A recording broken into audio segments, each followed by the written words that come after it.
I had a condition that was called acute hemorrhagic necrotic pancreatitis. You don't live with this disease. Now, you can live with pancreatitis. You can even live with acute pancreatitis. But you do not live with acute hemorrhagic necrotic pancreatitis. Duncan had told my two sons that I would be dead before morning.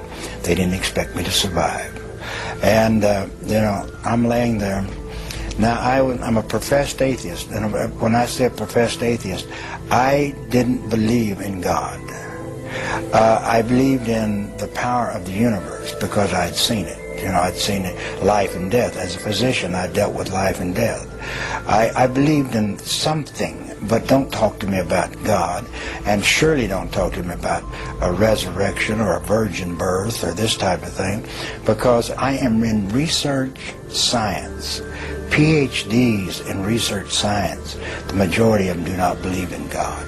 They do not believe in a supreme being. They believe, and they're beginning now to believe that there is order in the universe, because as we get farther and farther along, we see the order. But I was an atheist. Now see, it's very easy to be an atheist when you're successful. You have worked your way from Oklahoma welfare to being one of the most powerful men in your part of the country, one of the most powerful men in the state of Oklahoma in relationship to political. It's very easy to be an atheist when you have done all of that. Man can sit back and say, I don't need God. What is God?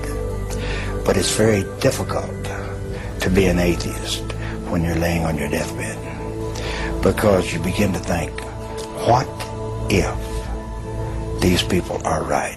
See, there'd been one man by the name of Ron Short that has stood between me and the gates of hell.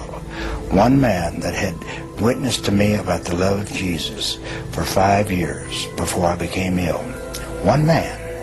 And, I would debate him, and I liked him because he did what he said he was going to do. I mean, he was the only one that I saw that professed to be Christian that lived what he said he was going to do. And so I really respected him. I didn't believe what he said, but I respected him.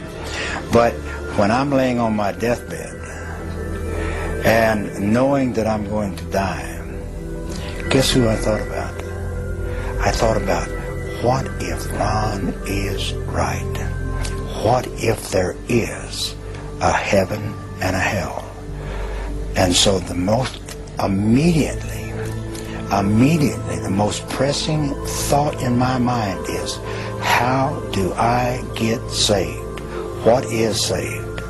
What is saved? How do I get saved? And so I sent them for Ron Short. I wanted him to come down because I wanted him to do what he had to do. I had no idea. How can a man hanging on a tree in Israel 2,000 years ago, what is that to me?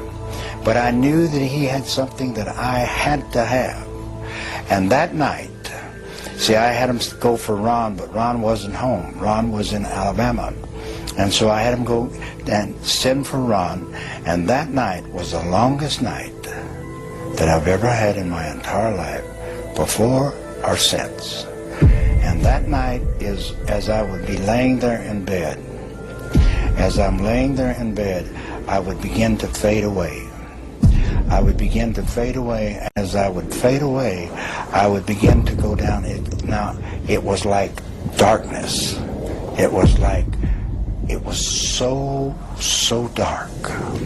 It was like the very darkness just penetrated into your very, very being. And as I left, and I can tell you I left my body because I remember when I came back into my body. I don't know where I was out of my body. Now, there are people that talk about a light. There are people that talk about floating above. There are people that talk about a feeling of warmth and love. I didn't feel any of that. I felt none of that. I felt untold terror. Untold terror. Because I knew that if I ever went all the way, if I slipped all the way, I would never get back. Now, in my beings of beings, I knew that. And so I fought all night long. They told me later on, I not only pulled the mattress cover off of the mattress, I pulled the mattress up on me because I had to stay. I had to wait. I had to wait till Ron got there. Whatever he had to do, I had to wait. But I would, again, and then I would leave, and I would be going down like a deep, deep, dark terror. Now, my skin began to get cold.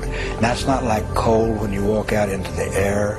It's like bone chilling cold in my lower extremities. And you can feel the coldness begin to come up the legs. And again, I would begin to leave. Now, and I would be in that darkness, and I'd be in that void. And I remember one time entering back in my body, because when I entered my body, it was like, just like that. I felt my body thud. My physical body thud when I entered back in. Now, believe me, that is the most horrifying, terrifying experience that I've ever encountered. And I fought all night long. And the next morning, somewhere 9:30, 10 o'clock, in came Ron. And Ron came in and he says, Dr. Whitaker, what do they say is your chances? I said, Ron, they tell me I have none. He says, now's the time. And I said, you're right. I mean, I'd cursed him, I'd spit at him, but now was the time, because I had to have whatever he had, because I had a short period of time on earth, and I didn't have any idea when I might make that trip and go all the way.